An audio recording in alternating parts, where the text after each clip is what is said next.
ఇంకొకటి కూడా ప్రధానం మనకి ఈ శిరోరేఖని దీన్ని కూడా మనం కంపేర్ చేసుకున్నప్పుడు ఏజ్ దగ్గర చూసుకున్నప్పుడు ఈ శిరోరేఖ ఇలా ఉందనుకుందాము, హృదయరేఖ ఇలా ఉంది.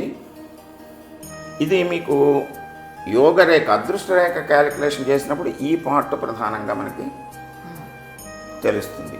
అంటే ఈ అప్పర్ పార్ట్ ఎప్పుడైతే ఉందో ఇది హాఫ్ ఆఫ్ ది లైఫ్ అన్నమాట. ఇక్కడ అంటే మొత్తం టోటల్ 100 అనుకున్నప్పుడు ఇక్కడి నుంచి ఇక్కడికి 50 తీసుకున్నాం. నేను ముందు చెప్పిన దాంట్లో ఈ లైన్ పైకి చేరిపోయింది అనుకోండి, ఈ స్పాన్ తగ్గిపోయింది. అప్పుడు ఏమవుద్ది, ఇక్కడ ఆ span later part of the life అది కుదించిపోతుంది. అంటే బాగా అక్కడ మెటీరియలిస్టిక్ మారిపోతూ ఉంటాడు. ఇది పెరిగితే స్పిరిచువల్ యాటిట్యూడ్ అన్నిటి రీచ్. సో ఆ టైం లైన్ కూడా మారుతుంది. ఆ లైన్ కిందకున్న టైం లైన్ మారుతుంది. అప్పుడు ఆ టైం లైన్ మనం దీన్ని ఇటు నుంచి చూస్తాము, ఈ ఏజ్ని మనం ఫేట్ మీద చూడాలి.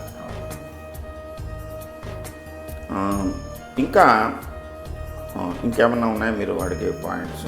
The minor branches from the heart line right. ఇది ఇలా వచ్చినాయి.